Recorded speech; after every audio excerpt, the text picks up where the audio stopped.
there was a man in our village, say him really want to find God. He want to find the highest level of consciousness that you know about. So I'm going to go to some sage, some priest or monk to tell him which part him can go and what can he do to reach the level of what I call nirvana, heaven, blissfulness, utopia. Well, the first one I'm going to tell him, he must go down in another village and he must see a lot of women, beautiful women, and them will satisfy all his desires and make him reach to nirvana, or what you call blissfulness. So him travel for days and go down to the village, buck up and whole heap of women, and after him done go through everything, him find out, say, no, him no find God or where him a look for. Him no find the consciousness where him a look for. Him still have to find out now which part this consciousness there, which part this heights of levels, this what them call God, the Buddha, which part him there. So him start to ask a next sage again now and say, alright, there's a war in a next village. If you go down there and allow the people them to win that battle, you will find the God that you're searching for. So him take him sword and all the things that were necessary for fight, and him go down in the village and fight in the war, and it's so happen that the village where I fight for win the battle. But when they win the battle and them win the battle, him realize, say, but him not find where I look for. So him have to go find a next monk, priest or sage. And the monk tell him, say, alright, there's a mountain. When you look up there, you see almost like the clouds upon the side of the mountain. You're going to go up to that mountain, and in that mountain there's a cave. And you're going to go into the cave, and you're going to find a book. And that book will lead you to where you look for. The level of consciousness where you look for, you will find it in that book. So we're going to tell you the next part of the story after they had them. We're on the cutting edge. For those of you who just joined me, we was talking as a story, was telling a story actually about a man who was searching for God, searching for that heights, that nirvana, that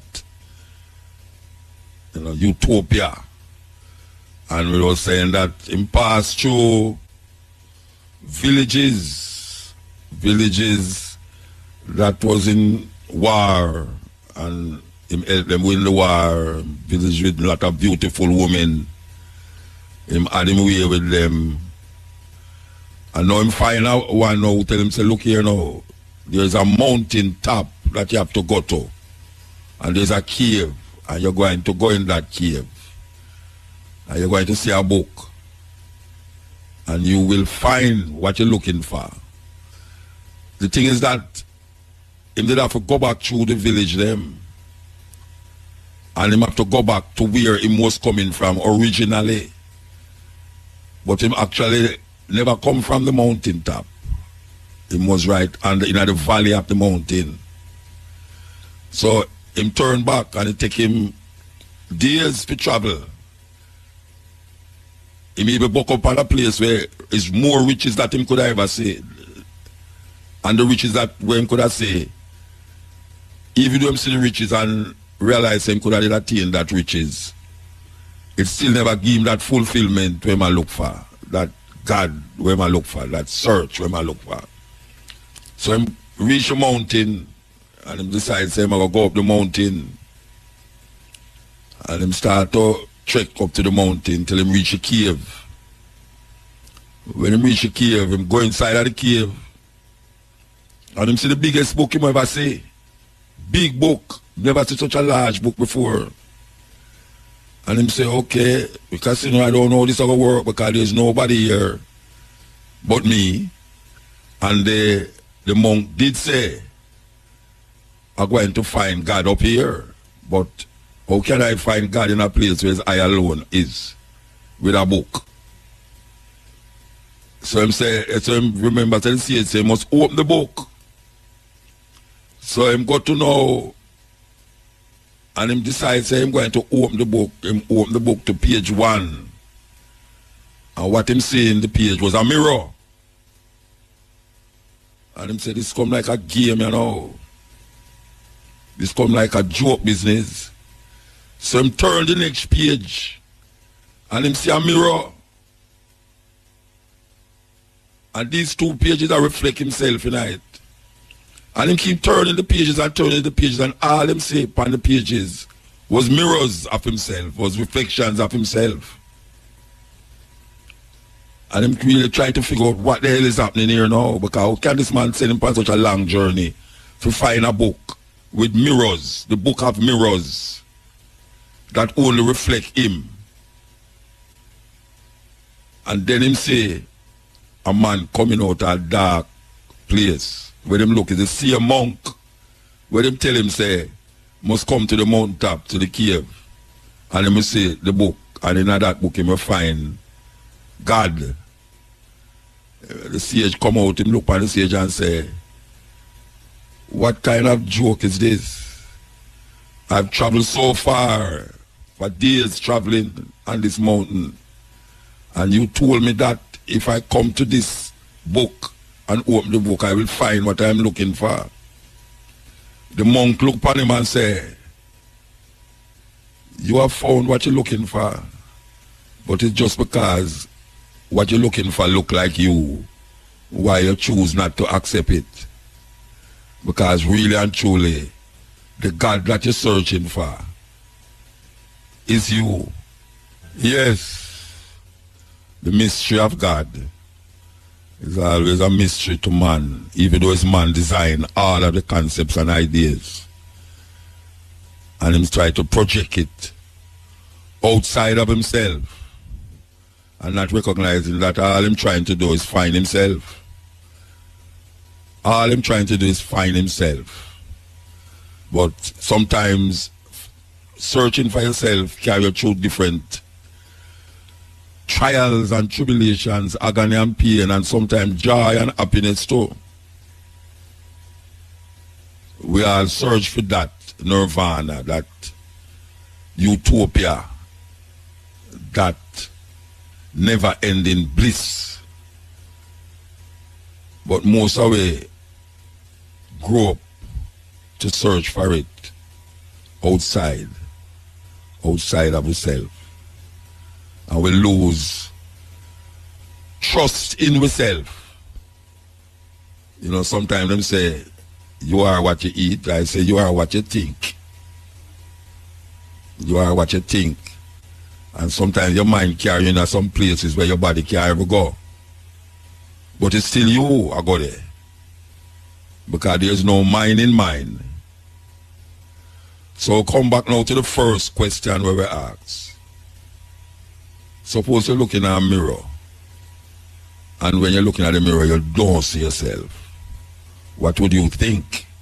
Because we remember growing up, and we watch Dracula movie, like Dark Shadows, for those of you who are like me, and Barnabas Collins, the Dracula. We always realize in reflection not show in a mirror. In reflection don't show in the mirror. And that's a scary thing. If you're a human being and your reflection don't show in the mirror. And then there is Medusa. Medusa the Gargan. For those of you who don't know about Greek mythology, I could tell you about Medusa. Medusa was a mythological woman who lived in a cave. And all her hair was snake. Snake in her head, just a grow up in her head, pure snake. Look like a locks. One of them thick up locks. But according to the mythology, it's snake. So this woman grow snake in her head. And she live in a cave. And anyone will look upon her face to face, eye to eye, them turn stone. Anyone will look upon her face to face, turn stone. And this man, I don't remember what his name, him decide say, this woman is a terrible thing, she have to get rid of her. So I'm going to find out now, how can he get rid of this woman without him looking upon her? So I'm take him shield and him sword and go up in the cave, and next cave argument again. And next cave argument in the night, yeah. But this story is very important to the scheme of things. Because it's a kind of wisdom and faith and understanding that is not in the Bible. Because not only in the Bible we find things to live by. Even though we grew up in a society that make you feel that way. So, this man take him sword and him shield. And him decides him to kill Medusa. Because she is the reason of many men dying. Trying to look at her and turn to stone. So I'm going to the cave now and the woman come out. Medusa, the gargan. I know you might have heard that word already, the gargan. Man did a sing song already, but I am the gargan in this time. Well, the gargan is referring to that Greek mythological woman named Medusa. She's the gargan. So, Medusa come out. And what the man did was so ingenious. Him take him shield and all in front of him face. That when Medusa look upon the shield, she see her reflection. And guess what? She turned to stone. That is how him get rid of Medusa, the gargan. Him just hold up the shield in front of him face. And Medusa look upon the shield and see her own reflection and turn to stone. No blood shed. She just turned to stone. Now, the argument is, I wonder if a person who don't see themselves in the mirror is really stone in them heart. Because no one looks in a mirror and don't see them reflection. And if you should look into the mirror and don't see your reflection, it means trust me, you do have no heart. You do have no heart. But because we know say in every man's chest there is a heart. We have to figure out now, why is it that we're behaving like we stone? Why is it that we're behaving like the mirror that we're looking at take away spirit? Because some people actually believe that too. That's why them don't keep mirror in them house. Because them feel that the spirit of the human being exists in the mirror. Them don't want the mirror take away them spirit. In some places, amongst Aboriginal people, indigenous people, them don't like you take them picture. Because them feel say, when you take them picture, you take part of them. And them soul is very important to them. So, maybe, if you're looking at your mirror more often, maybe something would have joke you for say, but me no stone, me is human, flesh and blood, and me have a heart. And sometimes, when we behave harshly with people, and all these youth are run up and down over the place, them need to look in the mirror. Some man sing a song, Michael Jackson to be precise, say, take a look at the man in the mirror. Woe unto those who look in the mirror and don't see themselves. Because then you know, say, you are dead.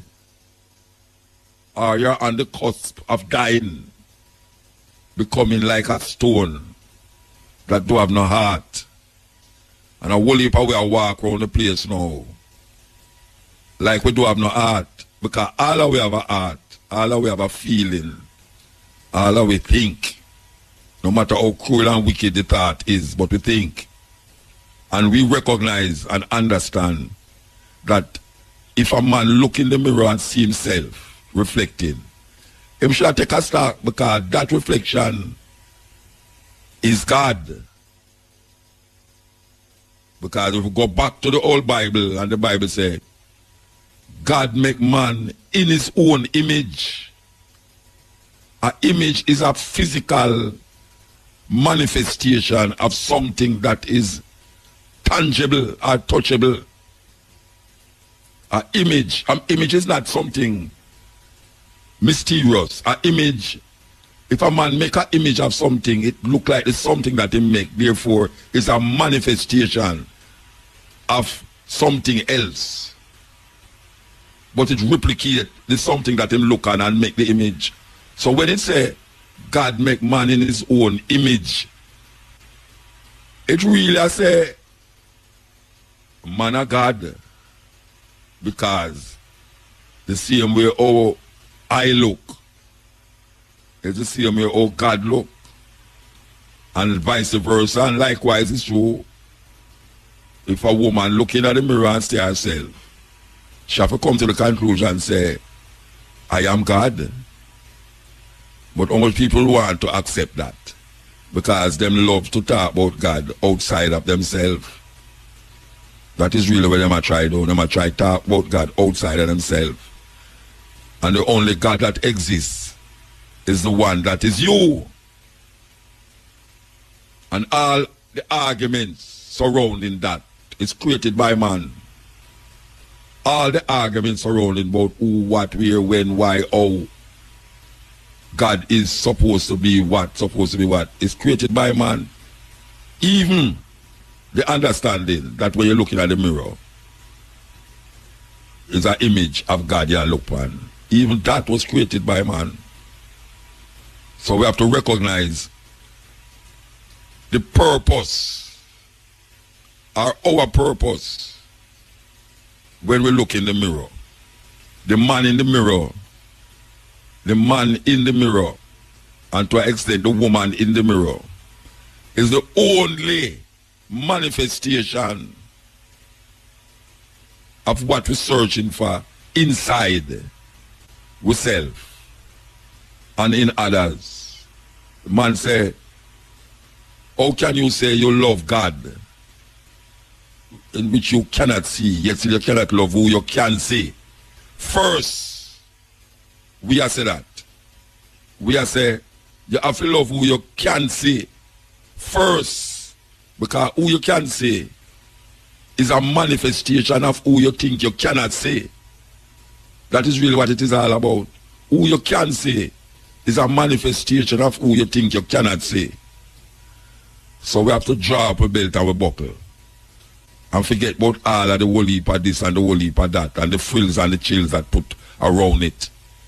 You know, here some people try to give them deity all the accolades and the this and the that, when you cannot make it greater or lesser than what it is. What it is what it is. It's just simple that what it is what it is. So when we look, according to the Egyptian book of the dead, or them call it the coming forth by day, to see the goodness in things, you have to see yourself in that thing. So make repeat that. To see the goodness in things, you have to see yourself in the thing. Because that is the only way you can recognize the I and I concept. There is no me and you, or them and us. It's I and I, reflection of self. If you want to make a change, take a look in the mirror and start with yourself. That is really what it's happening to, and we are sending a messenger straight out to the youth them out there who take the opportunity to listen to them hours and night, yeah. Even though the rain a fall too, you understand? I mean, say you go in your yard still, because yeah, say, you know, when the police come, go and angry, you know, we say they're in your yard and turn on your radio and you say, Muta, come on, you know, I have to listen to him. You understand? So we just tell you, say, listen to what we are talking about, because it might sound complicated, but it's a reality and it's a truth. And most of the times when we are quote the Bible, we are sure you say there's other things and other books where have certain mythologies and certain reasoning and consciousness that we can really grasp tonight, because the majority of people them outside of the Western world. Yeah, the majority of people don't live in the West, the Western world. Because India and China have so much people there. You understand? And them people that don't use the book where we use to really come to the fullness understanding of self. So we just say that as a by the way thing. But we know so we shall be released. We have to be released from a whole heap of things. Whole heap of things we have to get released from. We're there with you, going through the places. We are trying to bring to your attention certain levels. You understand? Because it's not every day we get to do it, and not every day you get to hear something outside of where you're really used to. Because we have to define ourselves in this time, especially as African people. We are going around, it seems to make we kind of almost lose focus. You know, we have to continue to keep focus. A whole lot of distraction around you, where you make you feel like that more important. Make you lose focus. So we have to say, we don't want you to lose focus. Because if you lose focus, you're going to take your eye off of the prize. And we're talking about liberation and freedom. That is what we are talking about. That's all we are talking about, really. Liberation and freedom. We're not talking about nothing else, because that is what we need. As African people, we need liberation and freedom. You know, and sometimes we make it look like we're free still. But I will probably don't know freedom, because them put you in a cocoon make you feel like say we're free. And really and truly, some little Mickey Mouse freedom, according to a lucky do, but I say, a Mickey Mouse freedom, you know, and we sup it up. Yeah, we sup it up. We sup it up in a way where it starts to become our daily bread, our daily food. And we still find ourselves in the same position and situation. Truly free is much more than what we are experiencing now. Yeah, when you're free, it's much more than what you experience. You know, people say, well, we're free. Oh, you mean? You know, say we're free. You know, say we have walk up and down and that. Yeah. That is where you think. That is where you think, because you don't really know what is true freedom. How it is, how it feels to be liberated. Because that is how we get trapped. We get trapped in that argument of, yeah, you know, we can go here, so and go there, so and go here, so. And that is where we take as freedom. But you can just imagine if you come out of the cave, which is the next story about cave again. You know, the people in the cave, for them realities in the cave, you know. And them living in the cave and feel them free. Of course them free, but them free as it relates to inside of the cave. When man come out of the cave and say, but wait, there's things outside of the cave that we never experienced yet. I wonder if we don't know them story there. That's some serious story them, you know. The man them in the cave. Everybody in the cave. And that is them reality. The reality is what is in the cave.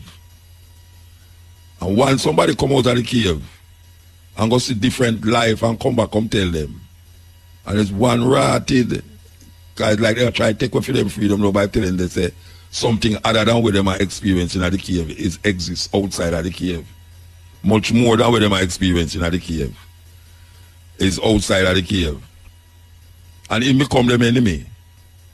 Yes, him go experience something outside the cave and come back, come tell them, and now him become them enemy. Who tell him to tell them that? Because that is what our freedom look like. Our freedom is bound inside a cave. And you think say you're free But the only reason why you think that you're free is because you don't know nothing outside of that the confines of the cave. You don't know. You know, it's like a man in a prison and him get locked in him cell. And then him let out if you go in at the yard, go do certain activities, play football or, you know, play doing what do. That to him is freedom. Him come out of the confines of the cave, the cell. Him come out of the confines of solitary. So to him now that is freedom, even though there's 4 walls that confine him to that space. And people outside of that space can tell him, so there's more to be experienced outside than there inside of that space. There's more to be experienced outside of the cave than inside of the cave. But as I say, people who sometimes talk that truth about what lies beyond the cave, tend to sometimes become the enemy. Yes, sometimes you become the enemy because you speak that truth. That there's more to be experienced outside of the cave. You know, it's like, wow. So we just pass that on to the people them in the night, yeah. You understand? We just say, experience teacheth wisdom. Experience not teach. Knowledge is one thing, you know, wisdom is the other. Experience is what you actually become a part of in the doing, in the realization of the thing that is happening. You become a part of it. That is experience. Knowledge is when you actually sit and get a perspective of certain things. You know, you don't have to experience knowledge. Knowledge come through what we call now education. You get a certain education, you become knowledgeable. You know, it's like you're in a laboratory and you do a theory. Outside of the lab, you do theory. And the theory now, you have to go inside of the lab to make it get practical.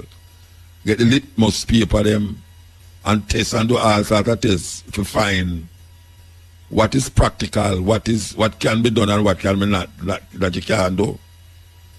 So people sometimes hold on upon theory continuously. They have a theoretical understanding of things and find themselves get clawed into it.